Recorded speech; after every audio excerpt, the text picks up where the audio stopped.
What can I do for you? Open the door!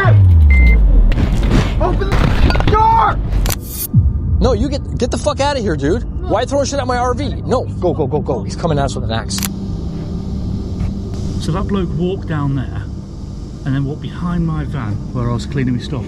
Literally, like... Oh my god. You see him? He's got glasses on that are shining. He's got on a baseball cap. Mo Sargi, the adventurous spirit behind the channel of the same name, known for pushing the boundaries of exploration and challenges. From off-grid RV living to intense survival scenarios, Mo and his wife Shadia often find themselves in thrilling and sometimes frightening situations. One particular camping trip, however, took a dark and unexpected turn, transforming a fun challenge into a true test of their courage.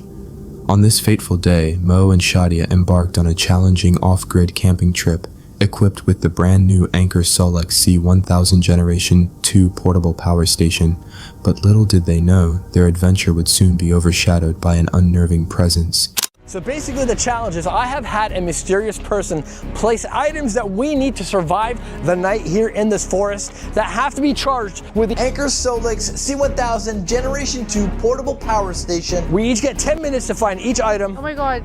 And if you don't, then you're a loser. The challenge was simple. Several hidden items had to be found and powered up using the Anker Solex, all within a strict time limit for each task. Shadia went first, taking on the challenge of locating a hidden flashlight and the toothbrush charger, carefully searching the area as the clock counted down. Once her tasks were complete, Mo stepped in to face his own challenge, tracking down the drone controller, though he had yet to locate the Starlink system. All right, guys, we have acquired the drone. From the drone footage that you guys saw, I was able to fly my drone, got some epic drone shots. Hopefully you guys like them. We also have acquired my toothbrush. I can now brush my teeth tomorrow morning. We've also acquired a flashlight, which is gonna come in handy because it's starting to get dark right now. We're gonna go and search for the Starlink. That's gonna be the next item, and I have to find that myself. And that Starlink is hidden somewhere deeper than we've ever been.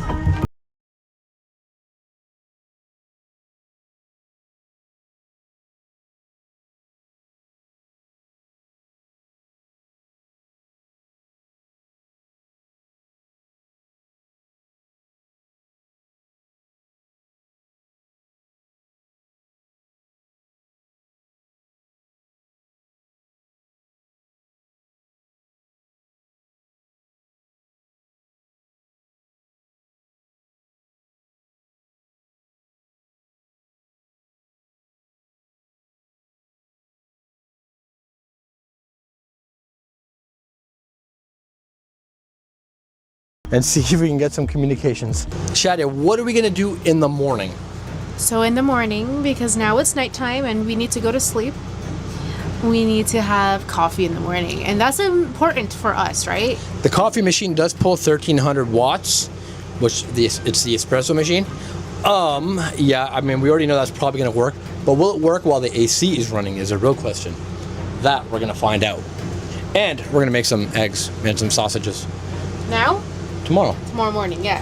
Tomorrow morning. Driven by a strong desire to win the challenge, Mo searched tirelessly for the Starlink system. Although he eventually found it, time however slipped away before he could get it charged, costing him the win. Later that evening, after an otherwise productive day, the couple settled down as darkness spread across the area. With the night quiet around them, they chose to get some rest and planned to cook their meal the following morning. And that was when they made a decision they would regret for a very long time. Keeping it simple and healthy this morning, we got some beef Italian sausages and we got some eggs, because obviously eggs are a must if you want to be healthy. All right, let's throw them on.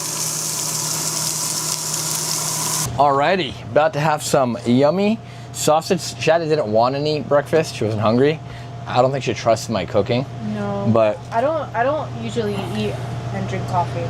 yeah, but look at it. This looks so good. Some beef sausages and some yummy eggs, scrambled eggs. I'm gonna go ahead and try one of these. These are spicy, by the way. Oh my god. Is it good? That is really good. Yeah, Shadia usually doesn't eat nothing that I make. I don't know why. I make good food. Good. Really? Okay. Oh, by the way, today is me and Shadia's Oh yeah. 7-year anniversary. We've been married 7 years today. Like 7 years. that's insane. And we get to do a video. We get to be camping for that. We decided to camp one more night at this forest, but across the street in the second parking lot. Little did we know we would encounter the most terrifying thing ever. What the fuck? You heard that? What's that? I don't know, it was loud. Something like smashed against the car or the RV. I feel like it was like coming from the front. Yeah, that's what it felt like. So we decided to stay another night because camping, no kids, it's been great, but me and Chad basically slept in all day in the RV. But we just had this loud bang. That's why I got this because I'm kind of worried. I don't know what the fuck that was.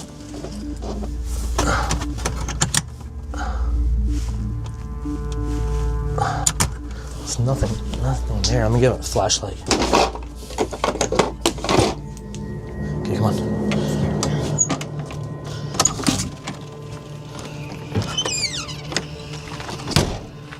Something like smashed against the RV.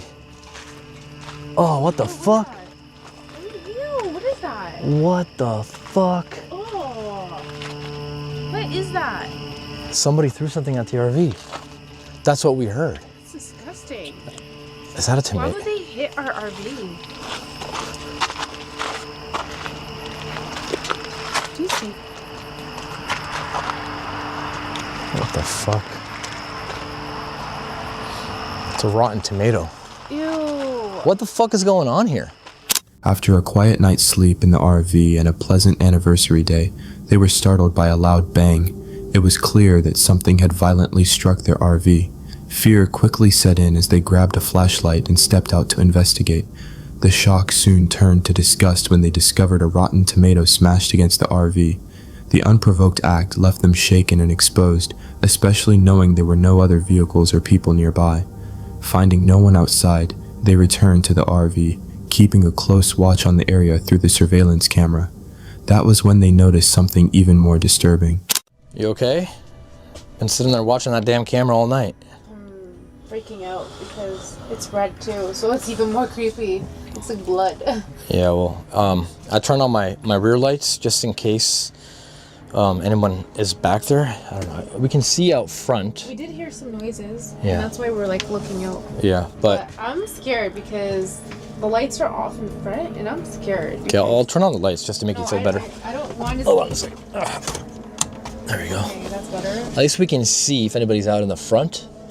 Because that's terrifying. Oh, What is that? someone's there. Someone's actually there. No, I see something. Yeah, look, what the fuck? What is that? Mo, what is that? I don't know. I think it's a deer. No, what is that? No, that's not a person. That's an animal. What? What is? Hold on a sec. Mo. Wait. There's someone there. Oh. Oh, there's someone there. I know. Just lock the door. Yeah, Did you hear that? I heard something. I seen something moving back there. Yeah, look, you can see like something glowing behind the tree. It's walking. Oh my God, Mo, what is that? I don't know. Is that a person? Maybe it's a bear. Oh my goodness. What if it's the person that threw whatever it is on the windshield? What is that, dude? There's mooses here, or Well, there's bears, there's moose, there's wolves. there's everything here. I just see something like above the trees. You know what I mean? What is that? Yeah, there it is. Oh my God. What the fuck? Dude, that's the fucking guy. Take the camera. No, Take the I can't, camera. I Take the can't, I camera. can't. Where are you going? Where are you going? Where's my baseball bat? Where's my baseball bat? Where's my bat? Where's my bat? Where are you going? Where are you going? Oh. After returning to the RV, they monitored the area through the surveillance camera. Shortly after, a figure appeared in the distance. At first glance, it didn't seem human, but further watching revealed a person concealed behind the trees, observing their movements. The discovery confirmed their fears. They were being watched. Mo, armed with a flashlight and a baseball bat, went outside to investigate. Bro, that was the same guy. He threw a fucking tomato again. Where? He threw a tomato at my camera. Look, my camera's dented. Oh my God. He messed up my camera. Look, Where? there's tomato juice all over here. Wait, there's somebody moving back there. There's somebody moving. Mo, don't leave me, please. I'm not going in there. Oh, he's got a dog. Get in. Quick, get in. You get in first. Get in first.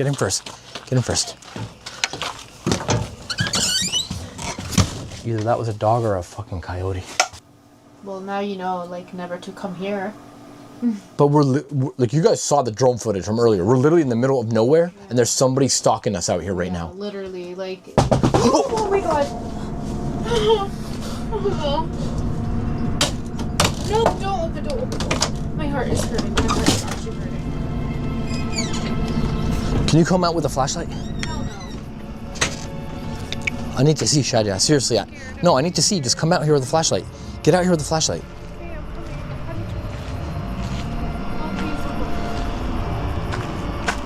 I can't see a thing. Bring the flashlight over here. I know you're scared, but we've got a baseball bat.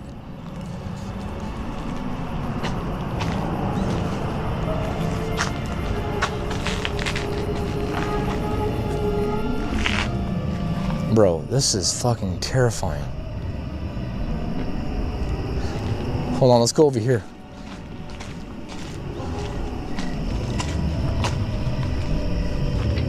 What if you went... Wait, shine the light down this way? There's a trail.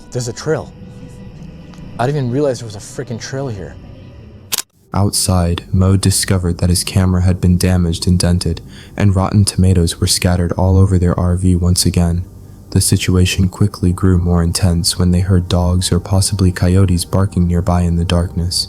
Realizing the danger of being exposed, they rushed back inside the RV. But the feeling of safety didn't last. Moments later, loud knocking slammed against the walls, forcing them back outside to confront whatever was happening. As they pushed deeper into the darkness, they came across a trail they had never seen before. Certain it was connected to the intruder, Mo made a fateful decision to follow it, only to be met with a direct and chilling warning. Listen, just swing, okay? Oh my god, it's so creepy. Watch your step. Come on. Hello?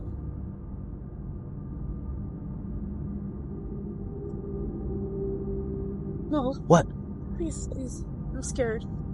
Oh, No, oh my god. what the fuck, man? No, we gotta go. He's got an axe. Shady, he's got an axe. Yo, why are you throwing shit on my fucking RV? No, you get the fuck out of here, dude. No. Why are you throwing shit at my RV? No, go. He's coming at us with an axe. Oh, shit. Go. Run. Go. Hurry. Get in the RV. Go. Just follow the light. I'll blind him with my flashlight. Yo, get the fuck out of here. Oh, he's coming. No, he's not. He's just standing there. He's a little pussy. He thinks he's tough with a freaking axe. You get in. No. You get in the RV. Get in the RV right now. He's coming. Just go. Oh god. Let's go.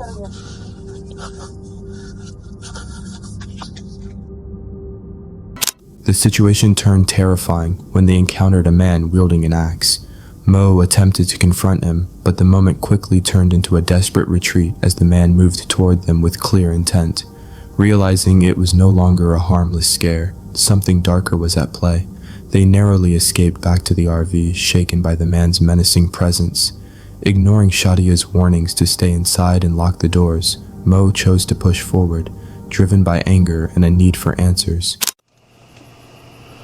No, I have to. I'm not gonna let someone scare me off. I'm a fucking Sargy. Okay, but I don't feel good about Okay, this. stay here, baseball bat in hand. Keep the baseball bat with you, okay? Just stay here. Yeah, lock the door. Just lock the door. Lock the door. I'm gonna go check it out. Can you please, like, not go anywhere far? Okay, I'm just gonna go look. I think this guy's just trying to scare us off. Like he must be camping out here. He's probably just fucking around. Oh, what the hell?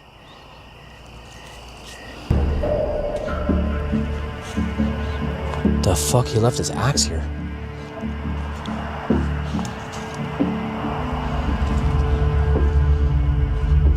Hey, come on out. I know you're hiding here with your... Come on out, I know you're hiding here. Yeah, it does sound like a... Sounds like a diesel truck just turned on and just left. What the fuck? All right, I should get back. Shadia's probably scared shitless. I'm gonna take that. Oh, what the fuck? It's not here. Nah, bro. He took the axe. No way. It was just here. Oh, no. No. Shit.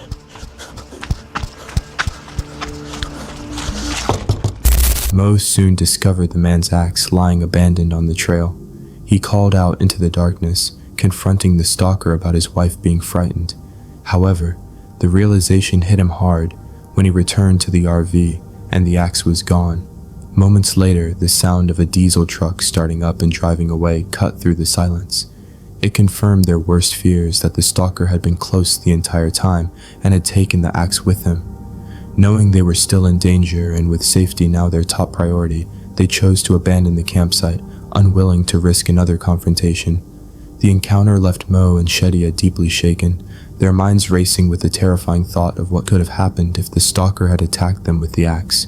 Though they escaped without physical injuries, the fear lingered long after they left. The experience became a sobering reminder that even in the search for adventure, danger can appear without warning, and survival can suddenly become the only thing that matters. Meet Biahiza, best known for building a popular YouTube channel where he shares insights on online business, especially e-commerce and dropshipping, alongside personal experiments and projects. True to his channel's theme of testing ideas in the real world, he set out on a particular adventure on February 1st, 2026, seeking the tranquility of a snowy landscape for a comfortable, self-sufficient camping experience within his car. However, what began as a quest for cozy solitude quickly escalated into a fight for safety. Biahiza's plan for this trip required him to convert his car into a practical solo camping setup by lowering the sleeping platform to create more headroom, upgrading the battery for cold weather reliability, adding an interior trunk release for convenience, while creating a compact, comfortable living and seating space inside the vehicle. With the modifications complete, Biahiza set out for what he thought would be his snowy perfect adventure. Car's been off for about 20-30 minutes and it is getting pretty cold. So for my heating solution, I've purchased this Korean butane powered heating device that a lot of people on the internet recommended. It's actually like fully Korean. There's not a lick of English on here. Okay, I'm not gonna lie, I'm a little sussed out with butane burning inside of a car, so I'm gonna use it sparingly and only when I'm awake. But anyways, it's getting nice and toasty in here, so I think it's time for dinner. For my cooking solution, I brought along this propane stove. The gas line runs underneath the countertop through a little niche I cut out where you can connect it to a can of propane. I made sure to bring some cooking supplies like this pan, of course, stainless steel without a non-stick coating, and also a cooler for a few items that I wanted on ice rather than in the fridge. Honestly, more comfortable to cook in here than I thought it would be. Plenty of space on this countertop and more than enough room for me to move around. For my appetizer, I'll be having some lightly toasted bread, salted grass-fed butter, salmon boba on top. A little salty, a little fishy, and just the energy that I'll need to cook up the main course. Before starting to cook, he installed insulated window covers to keep the vehicle warm and private, while leaving the front windows slightly open with mesh screens for airflow and bug protection. With everything perfectly arranged, cooking felt effortless and comforting. After finishing his meal and settling into a quiet moment of daily reading, a peaceful stillness wrapped around him, convincing him the night would pass calmly. Eventually, he turned off the lights and drifted to sleep, but soon after, the quiet night shifted into something unsettling, beginning a night he wouldn't forget.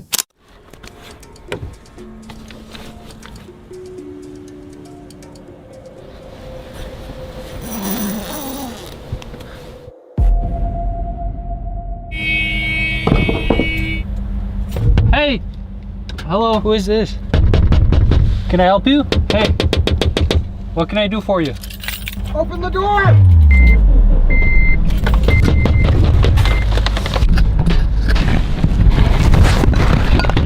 How may I help you? Open the door! I'm not gonna be able to do that. Hey, what are you doing?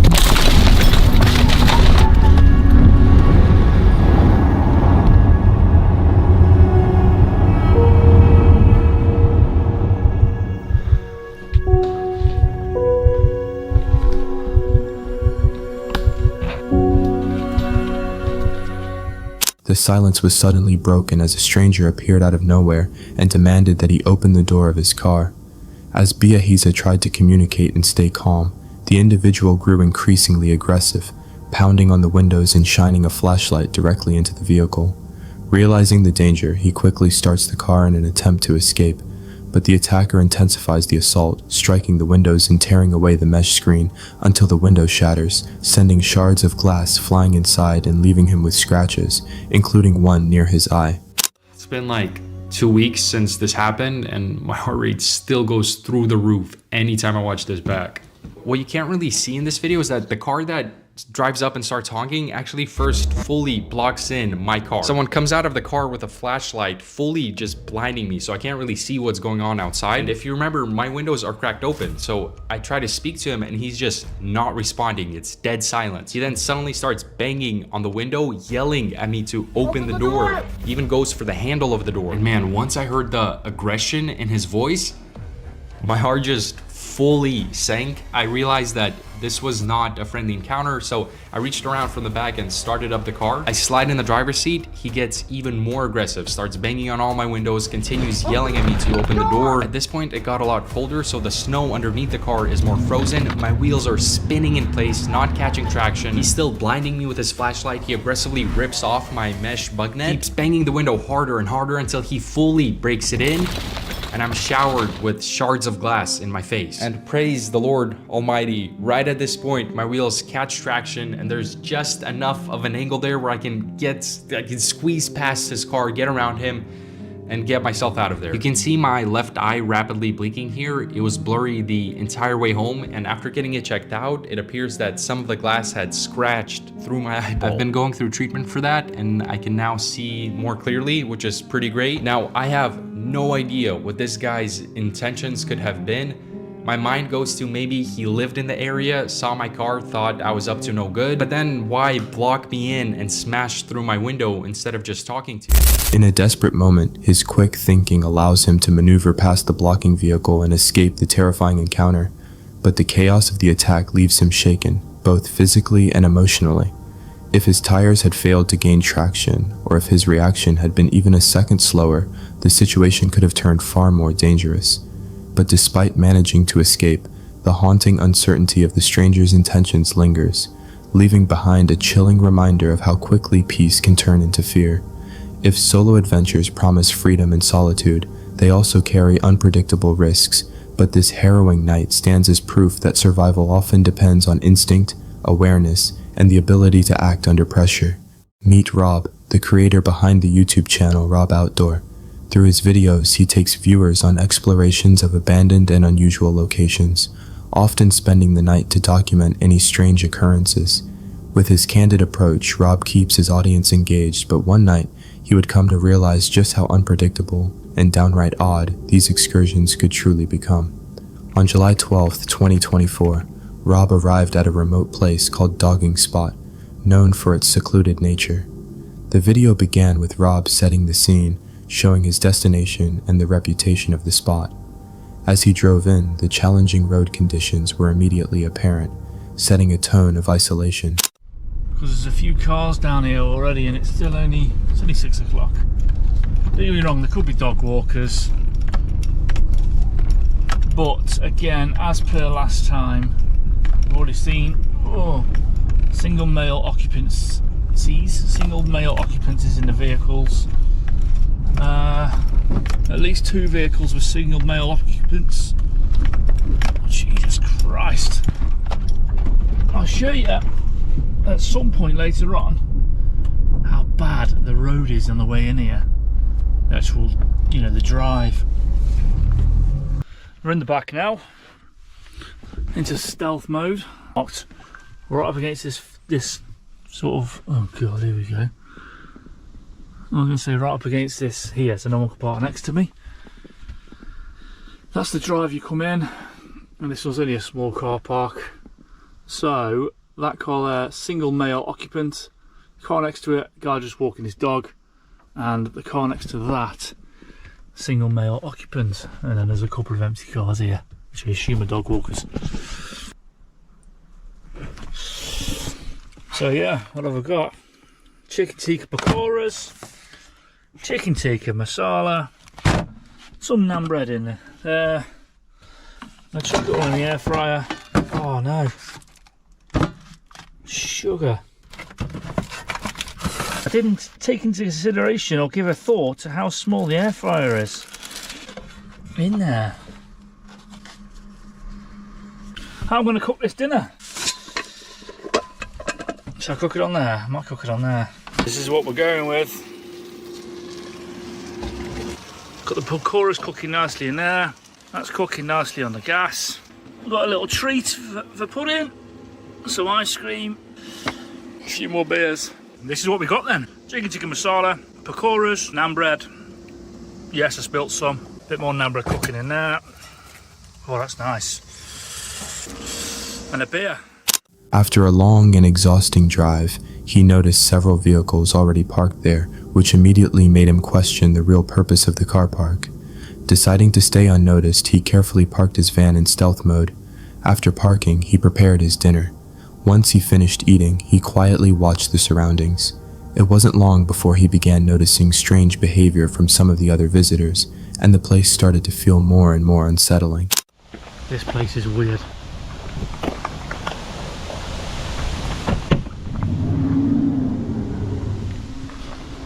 Bloke in a van's just pulled up.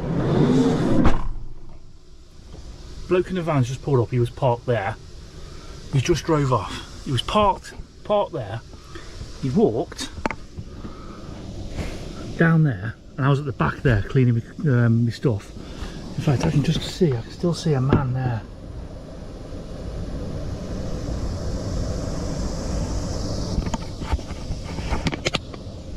See him?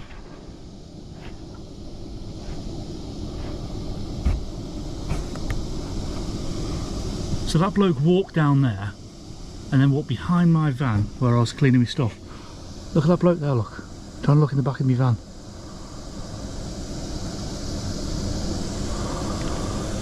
Look at him.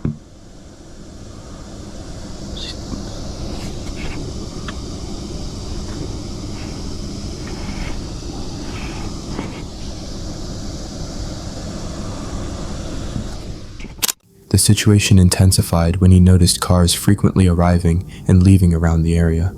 Combined with the earlier odd behavior, it created a growing sense of unease, leaving him wondering what was really going on.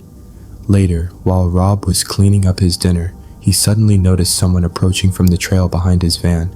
A man walked down toward the nearby woods before reappearing and seemingly attempting to look inside the back of the van. Realizing what was happening, Rob grabbed his trail cam and approached the man to confront him. Yeah, just doing a bit of dinner, like, you know what I mean? So, yeah. How about yourself, you alright? Yeah, I've been having a day of them. Yeah. Much about? Not today, actually. No. Saw a couple, but always see some down to us relative. Yeah. But, no, it's nice to do, isn't it? I'd say it's nice to get away, isn't it?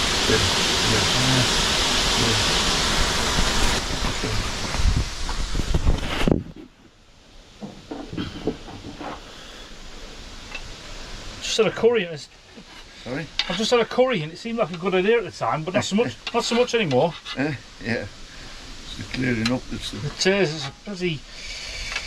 Yeah. Wasn't not ideal, to be honest. But anyway.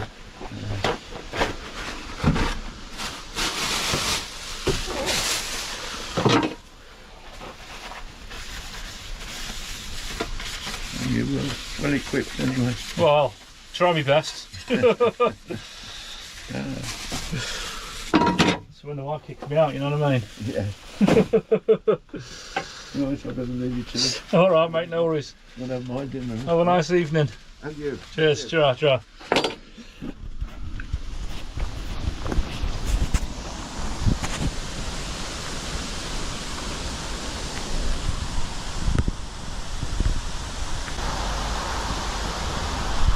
You can't tell me that's not weird. An Astra estate. Something tells me he'll be back Something tells me he'll be back later on. Knowing the situation could escalate, Rob continued recording while casually going about his tasks, trying to ease the awkward tension. To his surprise, the man claimed he was deer hunting, though the explanation felt like a weak excuse for lingering around Rob's vehicle. After a calm conversation, the older man eventually left, saying he would return later, which left Rob questioning his true intentions. His words and behavior left Rob uneasy and increasingly suspicious.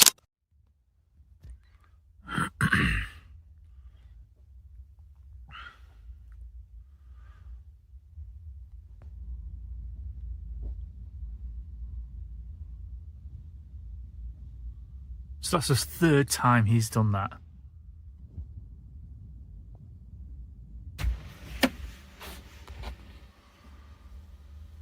Look what's back, people.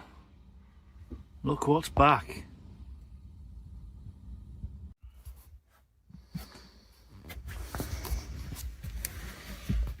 Oh. Yeah, that's probably going to be it for me for tonight. So the time is now, what time is it? It's 10 to 11. I'm just going to go to bed, to be honest, because it's 10 to 11.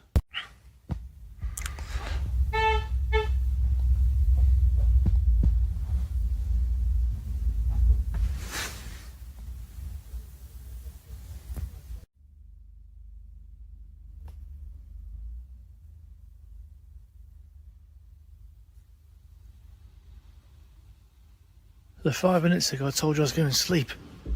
Since then, 2 cars have been round, papping their horns. The motorhome that was here, he's bottled it and he's gone.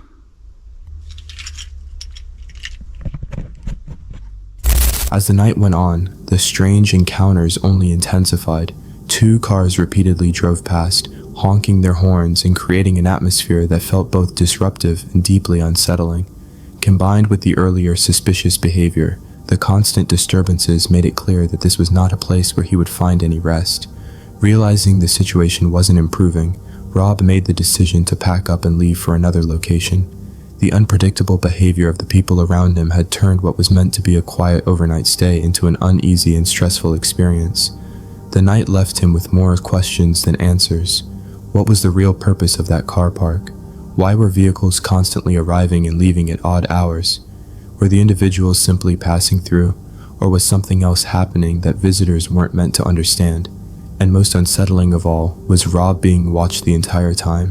While nothing directly dangerous occurred, the bizarre interactions and strange behavior created an experience that was difficult to ignore. Mary, the creative force behind the YouTube channel Maximalist Minibus, has built a following by sharing her candid outdoor life.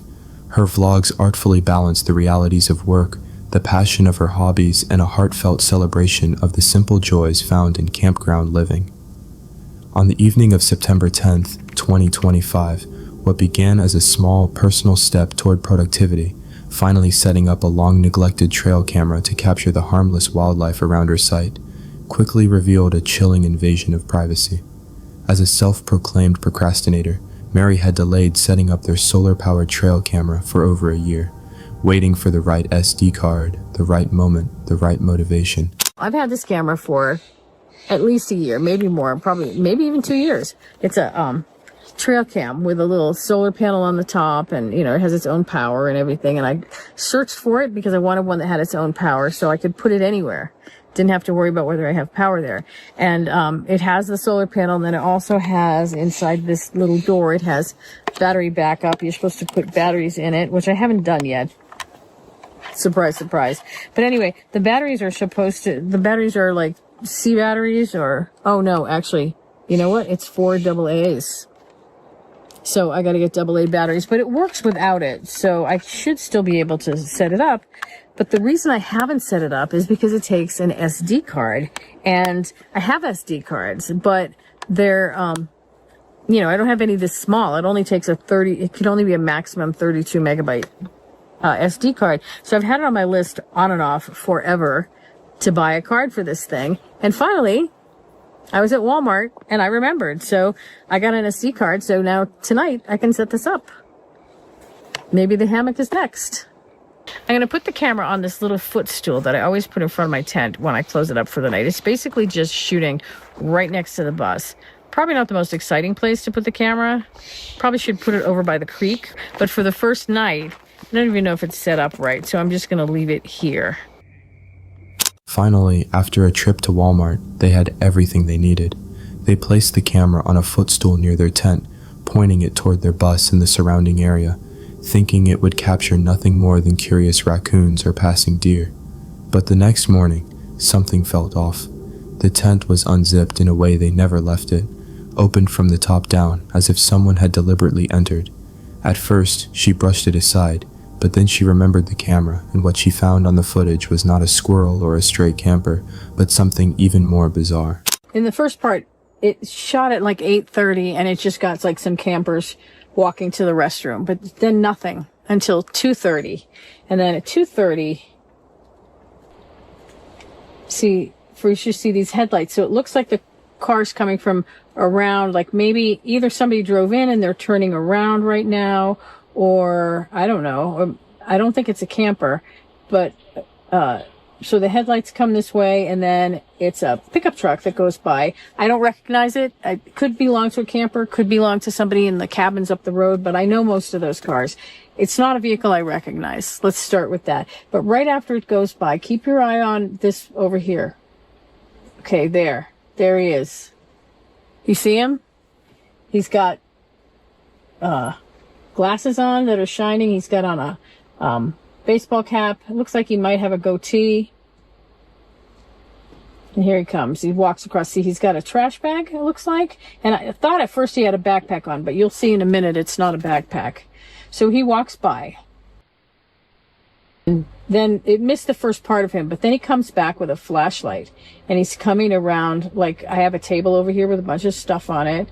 He's coming around probably checking out what's on that table. I think okay, now look, here he comes. Now he's shining the flashlight in through the mesh of the tent, trying to see what's inside the tent. And you can see like his pants are all kind of frayed and everything, but he leaves again. He walks by and he's going like probably over to the golf cart to see what's in the golf cart, because the golf cart's parked in front of the bus. And then he goes around. I think he must probably go around the bus and come back again, because give it a second, he's going to come back. There he goes, coming back around for another chance. And this time he's not going to just look inside the tent. This time, yeah, give him a second. There he goes. He's coming right to the tent. And look at this. He moves the camera. I mean, he moves the camera. I guess he doesn't know it's a camera, but he moves the steps with the camera so that he can unzip the tent and get inside. And then he's inside the tent for all. You can hear him plunking around, moving things, stuff like that, moving stuff around. And then the movement stops, so the camera kind of stops recording. At 2:30 a.m., an unfamiliar pickup truck passed by. Moments later, a figure emerged from the shadows. A man in a baseball cap and glasses, wearing what looked like a trash bag over his shoulders. He moved cautiously, shining a flashlight into the tent, rifling through her belongings, even moving the camera itself to get a better angle. For several minutes, he was inside the tent, searching, taking his time. But you can hear him still, but you can't see him. There he goes. Now he comes out. He's got that jug of water, which I think he had going in, but he's got a trash bag, and he's wearing a trash bag. It's not a backpack. But it was pouring rain last night, so I can understand why he'd have something to protect him from the rain. But that's it. That's the whole thing. So I've been looking around trying to figure out what he took, but I can't really find anything. I mean, the most obvious thing would have been this tablet. I mean, I don't leave my laptop in here, so tablet would have been the next best thing. He didn't take it. Then again, it's kind of old school. Maybe he's an electronic snob. I don't know. My printer's here. This is a good printer. He didn't take that. Umbrella lights. Solar umbrella lights. Those would probably be good if you were camping or something. Maybe, I don't know. He didn't take them. Ryobi charger would only be good if you had Ryobi tools. Elvis glasses. Yeah, all this stuff is still here. Oh, my hummingbird feeder is still here. He didn't take that. And this is, remember I told you I had a cute squirrel feeder? This is it. It's not assembled yet. Surprise. But I do have a toolbox in here, and it's got a lot of small tools, you know, things that he could have taken either to use or to sell. things with some value, and he didn't take those either, so I don't know. It doesn't really look like he took anything. So I don't really even know why he was here. When he finally left, he carried only a few items: a hand sanitizer, rubbing alcohol, and toilet paper. Basic necessities, nothing of real value. It became clear this wasn't a thief in the traditional sense. This was likely someone living rough in the woods, surviving on whatever they could find. She was left with mixed feelings, creeped out by the violation, yet strangely empathetic. Why hadn't he just asked for help? Would anyone have helped him if he had? In the end, no real harm was done, but the unsettling truth remained. Even in the quiet solitude of nature, you are never truly alone. This story is a reminder that while the wilderness offers peace, it also holds unexpected encounters, some harmless, some haunting. And sometimes, the most ordinary tools, like a procrastinator's trail camera, can uncover truths we never expected to see.